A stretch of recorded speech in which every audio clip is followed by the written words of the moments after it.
every night are we paradise seems so far away.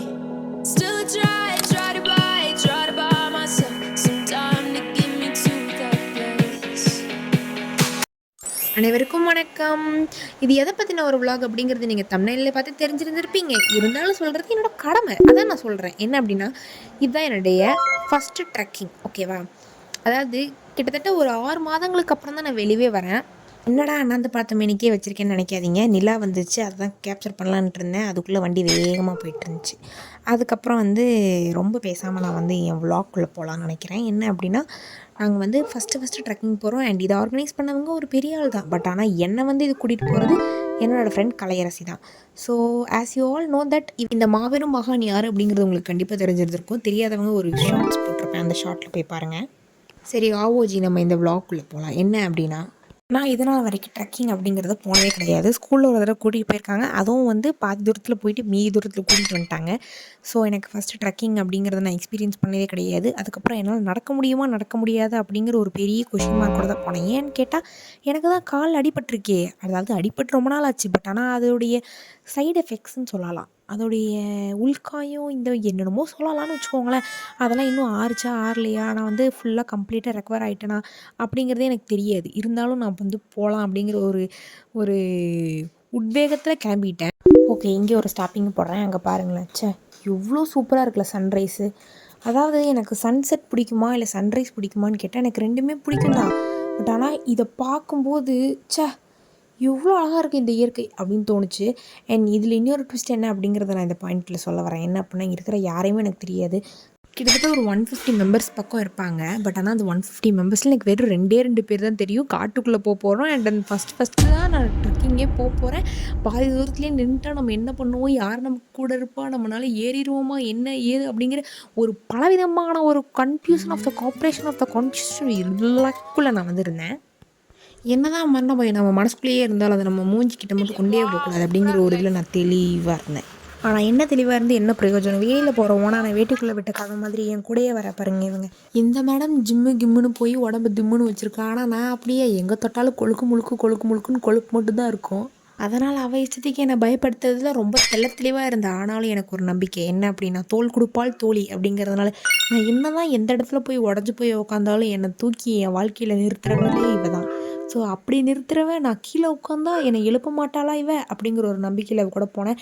And அதே மாதிரி தான் இவன் என்னை பத்திரமா பார்த்துக்கிட்டு பத்திரமா கூட்டிகிட்டு வந்தா. அண்ட் முக்கியமாக இந்த ட்ரெக்கிங் எக்ஸ்பீரியன்ஸில் நான் என்ன சொல்ல வர்றேன் அப்படின்னா, the real therapy is nature.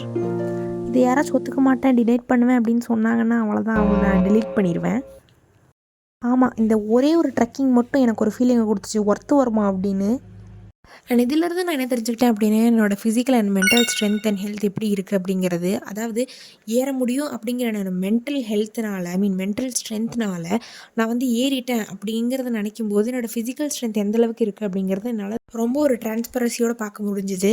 And இந்த ட்ரெக்கிங்கில் என்னுடைய ரியலைசேஷன் என்னவாக இருந்துச்சு அப்படின்னா, இந்த ட்ரெக்கிங்கை நான் ஃபுல்லாக கம்ப்ளீட் பண்ணுவேன் சக்ஸஸ்ஃபுல்லாக அப்படிங்கிறது நான் மட்டும் நினைக்கல, என்னை சுற்றி இருக்கிற எல்லாருமே நினச்சாங்க. அண்ட் இந்த ட்ரெக்கிங்கில் ஒரு முக்கியமான ஒரு விஷயம் என்ன அப்படின்னா, ஈச் அண்ட் எவ்ரி பர்சன் ஒவ்வொருத்தவங்களுக்கும் ரெஸ்பான்சிபிள் தான். நம்ம கூட வந்தவங்க, நமக்கு தெரிஞ்சவங்க, நமக்கு ரொம்ப க்ளோஸ் ஆனவங்க அப்படிங்கிறது மட்டும் இல்லாமல் எல்லாருமே ரெஸ்பான்சிபிளாக எடுத்துக்கிட்டோம் அந்த டைமில். கமிங் டு த வீடியோ என்ன அப்படின்னா, நாங்கள் சின்னார் அப்படிங்கிற ஒரு இடத்துக்கு ரீச் பண்ணிட்டோம். ரீச் பண்ணதுக்கப்புறம் நடந்தது தான் இதெல்லாம். சூப்பராக இருக்கு கலை, சினிமேட்டிக்காக இருக்கு கலை. ஐயோ ஃபோனு. ஆமாம், அதுக்கப்புறம் நாங்கள் ஃபோட்டோ எடுக்கலாம் அப்படின்னு சொல்லி எடுத்துகிட்டு இருந்தோம் மாறி ஒரே இடத்துல. அதுக்கப்புறம் நாங்கள் ஃபார்மெல்லாம் ஃபில் பண்ணணும்னு சொல்லிட்டாங்க. ஸோ அந்த ப்ராசஸ் பற்றி பார்த்துட்டு இருந்தோம். இடையில இந்த மேடம் ஒரு ஃபோட்டோவை போட்டுட்டாங்க. அதுக்கப்புறம் இந்த குரங்குங்க எவ்வளோ தான் சேட்டை பண்ணாலும் இதை பார்க்குறதுக்கு எவ்வளோ ஆர்வமாக ஆசையாக உங்களுக்கு தெரியுமா? பார்த்துக்கிட்டே இருக்கலாம் போல் இருந்துச்சுன்னு சொல்லி வீடியோ எடுத்துகிட்டு இருந்தோம். அதுக்கப்புறம் நாங்கள் ஒரு இடத்துல போய் நின்றுருந்தோமா, டக்குனு குரங்கு எங்களெல்லாம் கடிக்க வந்துருச்சு. அந்த ஒரே ஒரு குரங்கு பண்ண சேட்டைனால நாங்கள் எல்லாருமே பயந்துட்டோம். அதுக்கப்புறம் இந்த ஃபார்ம் ஃபில் பண்ணுறது கொடுத்துட்டாங்க. ஃபார்மை மாறி எல்லோரும் ஃபில் பண்ணிட்டுருந்தோம். நான் எப்பயும் போல், அதாவது என் கிராஜுவேஷன் அப்போவே ஃபோட்டோ அனுப்புறதுக்கு நான் இந்த மேடமோட நம்பரும் அட்ரஸும் தான் கொடுத்தேன். இதுக்கு சொல்லவா வேணும்? அதுக்கப்புறம் இந்த ஃபார்ம் ஃபில் பண்ணும்போது எனக்கு ஒரு டவுட் வந்துச்சு. என்ன அப்படின்னா, இந்த ஃபார்ம் நம்ம எதுக்கு ஃபஸ்ட்டு எழுதுறோம் அப்படின்னு. அதுக்கப்புறம் தான் வந்து நம்ம தொலைஞ்சு போயிட்டா நம்மளை கண்டுபிடிக்கிறதுக்கு இந்த ஃபார்ம் வச்சு கண்டுபிடிச்சிக்கலாம் அப்படின்னு. ஆனால் இதில் என்ன ஒரு ட்விஸ்ட் அப்படின்னா, இந்த ஃபார்மில் எங்களோட நம்பர் தான் எழுதணும். ஆமாம், நாங்களே தொலைஞ்சு போயிருக்கோம், இப்படி இந்த நம்பர் வச்சு எப்படி கண்டுபிடிப்பாங்க அப்படின்னு. அதுக்கப்புறம் அந்த கேள்விக்குறியோடவே நான் வந்து கிளம்பலாம்னு சொல்லி கிளம்பிட்டு இருந்தேன். ஸோ அந்த டைமில் தான் இந்த ஒரு குரங்கு குட்டியை தூக்கிட்டு போகிறத பார்த்தேன். இதை பார்த்தா எனக்கு என்ன ஞாபகம் தெரியுமா வந்துச்சு? சின்ன வயசில் நான் என் தங்கச்சி இப்படி தான் தூக்கிட்டு போனேன் அப்படிங்கிறது தான் எனக்கு ஞாபகம் வந்துச்சு. அதுக்கப்புறம் அதையும் வந்து பார்த்துட்டு ரசிச்சுட்டு இருந்தோம். உண்மையை சொல்ல போனால் இது எனக்கு ஒரு ரொம்ப ரொம்ப ரொம்ப பிடிச்ச ஒரு எக்ஸ்பீரியன்ஸாகவே ஆயிடுச்சு. டேய் இங்கே பாடுறா. இவ கூப்பிட்டு திரும்பி பார்க்குறேன். நான் என்ன வீட்டு டாகியா போடி குண்டு பையா. இவ பெரிய இளையான இடுப்புலகி. இவன் என்ன சொல்ல வந்துட்டா குண்டு பையானு. புட் மரியாதை அப்படின்னு சொல்லிட்டு நாங்கள் எங்கள் வேலையை பார்க்கலான்னு சொல்லிட்டு இருந்தோம். ஆனால் இவர் என்னமோ வித்த காட்டுறதை நிப்பாட்டவே இல்லை. வாழைப்பழத்தை எதிர்பார்த்துருப்பாரு போல். நாங்கள் வெறுங்கையோடு தான் போனோம். அதுக்கப்புறம் வந்து நாங்கள் வந்து நடக்க ஆரம்பிச்சிட்டோம். ஆமாம், வண்டி இல்லாத நடக்க ஆரம்பிச்சிருக்கோம். இந்த அஞ்சு சொல்லி குச்சி எடுத்துட்டு வரேன். கௌசியக்க பிடிங்கிருவாங்க அந்த குச்சியை. எல்லாரும் கிளம்பிட்டாங்க. டேய் ஹாய் சொல்லு.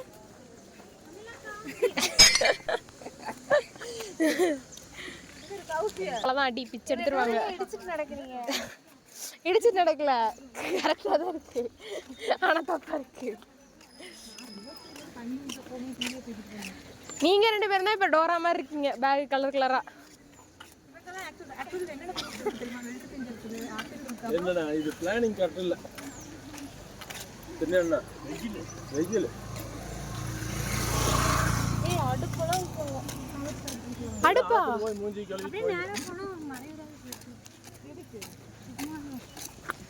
This is my first time.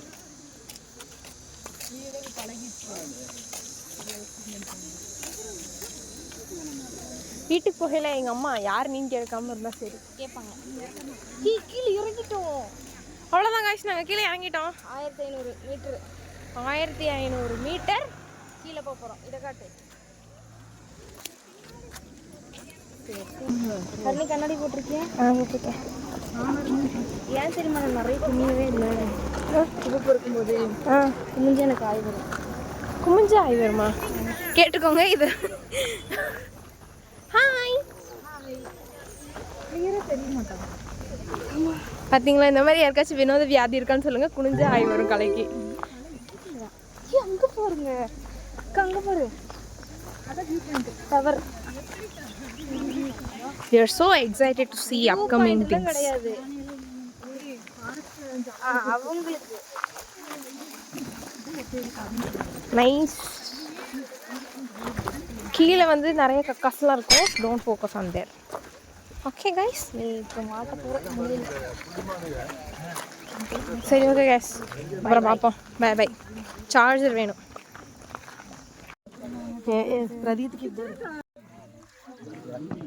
வேர்த்துச்சு. Rose கலர்ல ஆன மாதிரி இருக்குல்ல மூஞ்சி. யானை நிக்கிற மாதிரி.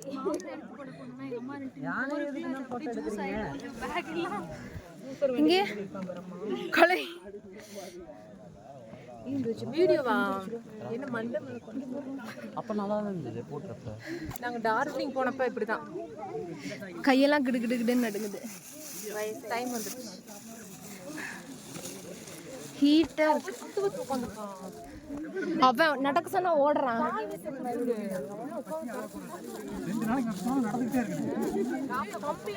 பெருமையா பேசிக்கிட்டு இருக்கிறேன். இருந்து அவங்க மாதிரி இருக்கணும்.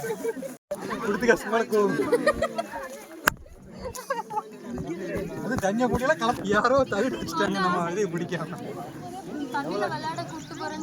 பாத்தீங்களா? எங்க இருந்து பாத்தீங்களா ரூட்டு? அதான் வண்டி பார்க்கிங் அங்க இருக்கு.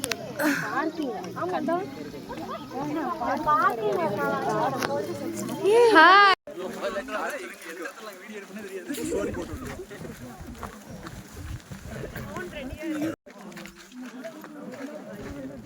ஹரணிக்கு இப்போ டங்கு ஒரு வந்துட்டு இருக்கு. தமிழக்கா சூடா இருக்கு தலை. எங்க யாரையும் காமிச்சிட்டு இருக்கிறா? ஐயோ, மூஞ்சியெல்லாம் ரெட் ஆயிடுச்சு. ஹீட் அவ்வளோதான். மனஜெல்லாம் சொன்ன மாதிரி நம்ம இறக்க மட்டும்தான். ஓரம் ஆற்றுல குடிக்கிறோம். ஏதாச்சும் பேசுற நீ உன்னோட எக்ஸ்பீரியன்ஸ். Nice experience. என் பாடி எந்த லெவலில் இருக்குன்னு நான் தெரிஞ்சுக்கிறேன். ரொம்ப கேவலமான நிலமையில் இருக்குது.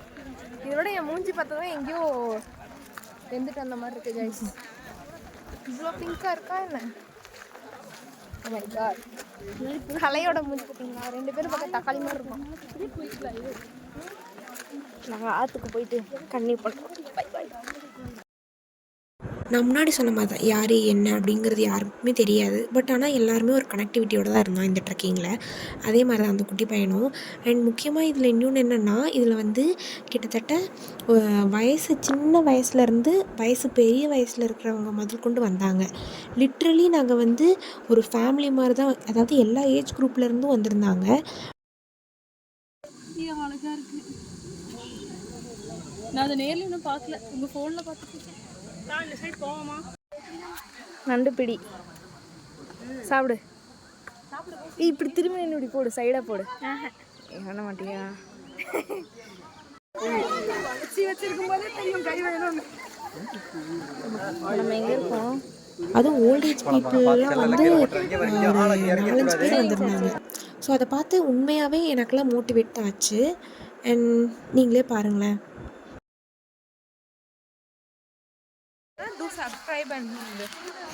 யூடியூப் சேனல் வச்சுருக்கீங்களுக்கு? ஆமாம்.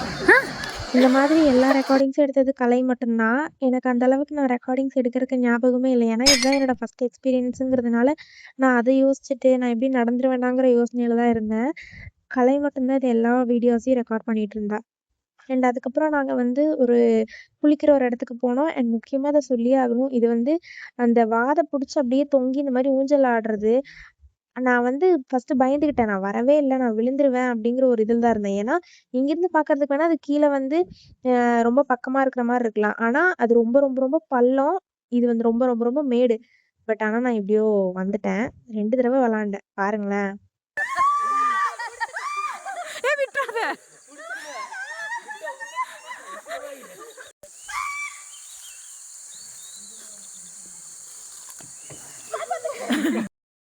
ஆக்சுவலி எங்கள் ஃபேமிலியில் நான் ரொம்ப தைரியமான பொண்ணு. அதாவது இந்த மிதக்கிறது, தாவறது இதெல்லாம் நான் நல்லா பண்ணுவேன்.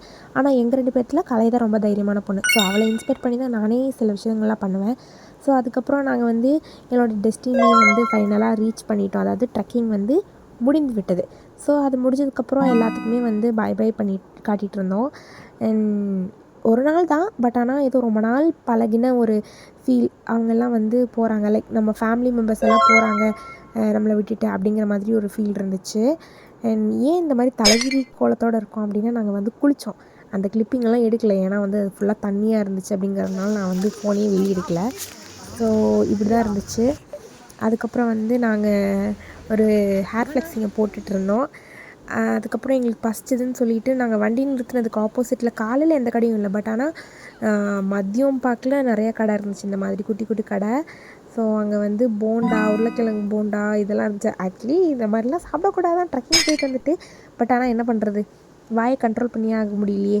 அதனால நாங்கள் வந்து போண்டாலாம் சாப்பிட்டு அப்படின்னு அவங்க போகலாம் அப்படின்னு சொல்லி போயிட்டுருந்தோம். அண்ட் போகிற வழியில் ஹெவி டிராஃபிக், ரொம்ப ரொம்ப ரொம்ப ரொம்ப டிராஃபிக். கிட்டத்தட்ட ஒரு 15 மினிட்ஸ் நாங்கள் வந்து வெயிட் பண்ணோம். ஏன்னு கேட்டால் நாங்கள் போனது சண்டே டைம். அண்ட் அதுவுமே வந்து ஒரு டூரிஸ்ட் ஸ்பாட் அப்படிங்கிறதுனால ரொம்ப ரொம்ப ரொம்ப ஹெவி டிராஃபிக்காக இருந்துச்சு. அண்ட் அந்த டைமில் I have enjoy this view. ரொம்ப ரொம்ப ரொம்ப நல்லா இருந்துச்சு. ஸோ இந்த மாதிரி சண்டேஸ்லாம் நான் இந்த மாதிரி இருந்ததே கிடையாது. லைக் ஏர்லி மார்னிங் எழுந்திரிச்சு அதுக்கப்புறம் இந்த மாதிரி ஒரு நேச்சுரலான ஒரு ஒரு இடத்துக்கு போய் நல்லா ஒரு எக்ஸ்ப்ளோர் பண்ணி லைக் ட்ரக்கிங் நான் நடந்திருக்கேன். எப்படி சொல்கிறது, நடக்கிறது வாக்கிங் போயிருக்கேன். பட் ஆனால் ட்ரக்கிங்லாம் போனதே கிடையாது. So this is my first time ever in my life. எனக்கு வந்து ட்ரக்கிங் அப்படின்னாலே நீ இந்த மாதிரியான ஒரு இதான் ஞாபகம் வரும். அண்ட் பிஃபோர் என்னோடய ஸ்கூலிங்கில் வந்து நான் ட்ரக்கிங் போயிருக்கேன். பட் ஆனால் அந்த டைமில் வந்து மழை பெஞ்சிட்டு இருந்ததுனால பாதிலேயே கூட்டிகிட்டு வந்துட்டாங்க, நான் முன்னாடியே சொல்லியிருந்திருப்பேன்.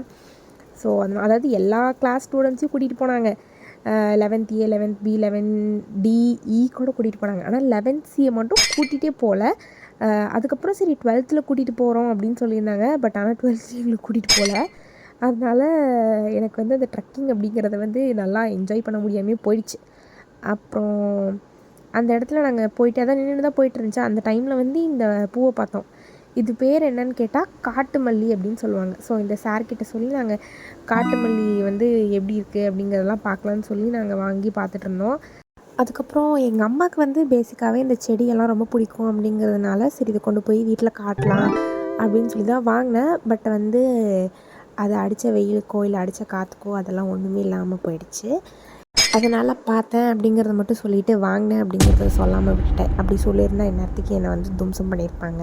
டு பி ஹானஸ்ட் இந்த மார்னிங்கில் வந்து நான் ரொம்ப பிளாங்காக இருந்தேன். எனக்கு எதுவுமே தெரியாது. அண்ட் நான் வந்து ரொம்ப நாள் வீட்டிலேருந்து வெளியே வராதனால வீக்காகவும் ஃபீல் பண்ணேன். பட் ஆனால் இதுக்கப்புறம் வந்து எனக்கு ஒரு மாதிரி ஒரு பீஸ் கிடச்சிதுன்னு மட்டும் சொல்லலாம். அப்படி இருந்துச்சு இப்படி இருந்துச்சுலாம் இல்லாமல் எனக்கு ஒரு மாதிரி மன நிம்மதி இருந்துச்சு. அட் த சேம் டைம் எனக்கு வந்து என்னோடய பொட்டன்ஷியல் எந்தளவுக்கு இருக்குது அப்படிங்கிறதையும் நான் தெரிஞ்சுக்கிட்டேன். அண்ட் இந்த எக்ஸ்பீரியன்ஸ் எனக்கு கிடச்சதுக்கு I would like to thank Kalai. ஏன்னா அவள் இல்லாமல் எனக்கு இந்த எக்ஸ்பீரியன்ஸ் கிடச்சிருந்துருக்காது. அண்ட் இதே மாதிரி வ்ளாக்ஸை வந்து பார்க்குறதுக்கு என்னை மறக்காமல் ஃபாலோ பண்ணிக்கோங்க.